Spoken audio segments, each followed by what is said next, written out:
Hi everyone, my name is Amy and I work here at Connections as a Communicative Disorders Assistant for the Talk to Me program. And in today's video, I'm going to talk to you about how you can use potato heads to work on speech and language goals. The first thing I want to go over are the different targets or things that you can work on with potato heads. First and foremost, it's really important that you can work on body parts and clothing items. So really simply, you can just teach and label, these are the eyes and the nose, and oh, here's his shoes. And you can also see if your child understands what the different body parts and items are by asking them to point, oh, where's the eyes? Here they are. Where's the hat? Oh, it's right up here. Here's the hat. So that's a great option. Another thing, really one of the best things to work on with potato head is using prepositions, location words, with your child. So you can work on putting each item in, you can work on taking them all off. If you've got a little tub of potato heads, you can work on taking each item out of the bucket. So really great for that because there's just a lot of repetition as you do, as you can say, you choose the word in, you can definitely model it many times in just one activity. So that's really nice.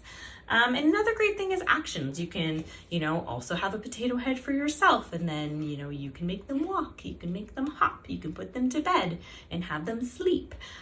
So just a lot of different things that you can do with this one toy. So now I'm going to go over how you can actually work on some of those targets at home and what you can do.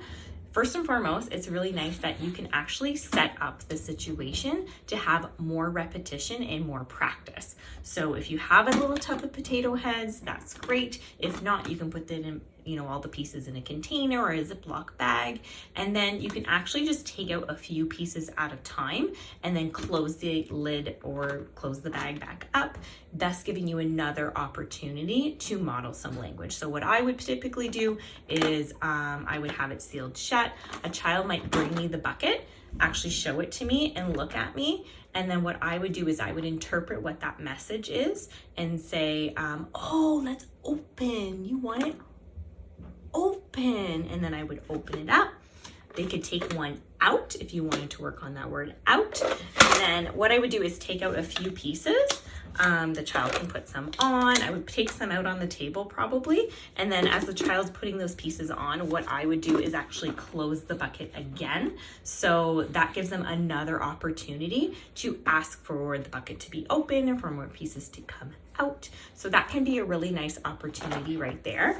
Another one is just that modeling strategy that we talk a lot about. So rather than, oh, do you need eyes? Or, oh, do you need shoes for your potato head? Asking a yes, no question, which can limit really the variety of responses you might get. What we really want to do is just model the different body parts or whatever word you want to work on in hopes that your child will actually start using that word on their own. So what you want to do, I like to think of my voice as a nice straight line or even going down at the end, just making sure I'm not asking it as a yes, no question. So, oh, we got some eyes, or, oh, I see you put on the hand or arm, rather than instead you could say, oh, you got an ear, because your child just might nod or say yes or something like that, or maybe not even respond at all. So if we're really wanting to highlight that language, that really could be the best way, is just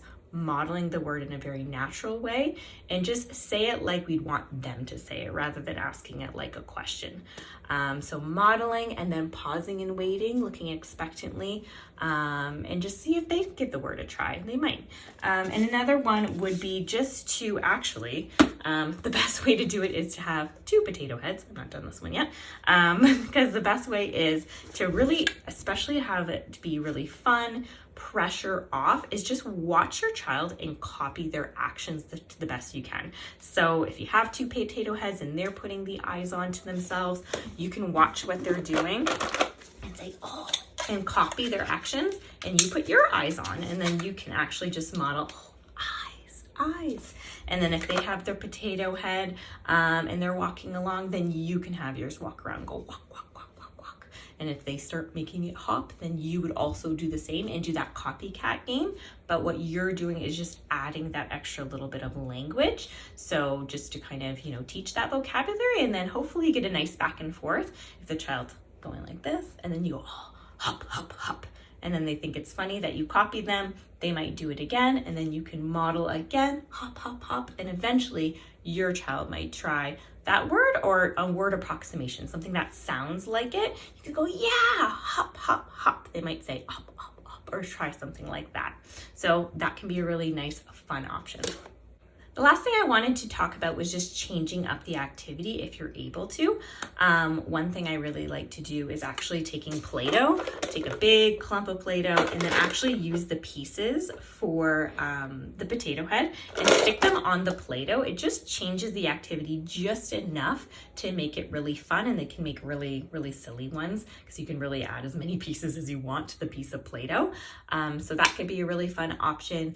Sometimes I actually do, I'll take some, washable marker, and I'll kind of color all over the potato head when the child's not looking. And then I would show them like, oh, he's dirty. And then you could work on a nice descriptive word. Sometimes we just bring the potato heads in the bath because they probably need to be washed anyway.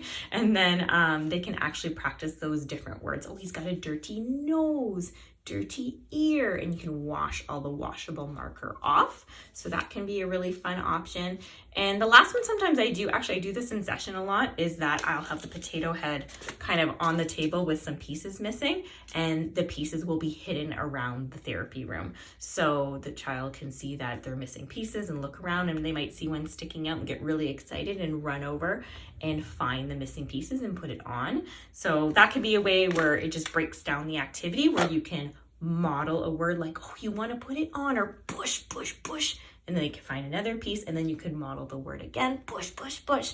Or another opportunity to work on those prepositions. Oh, you found that one, it was under the table, or that one was on your chair. So just a few ways that you can switch up this activity. And lastly, I just wanted to add that potato heads can be a little bit on the costly side. So just remember, they're a very popular toy, very classic toy. So keep your eyes peeled. You might be lucky enough to find some secondhand, which can be a little bit more cost effective.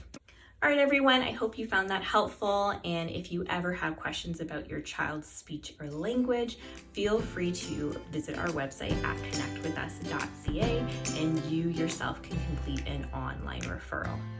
Thanks so much for watching, and thank you for connecting with us.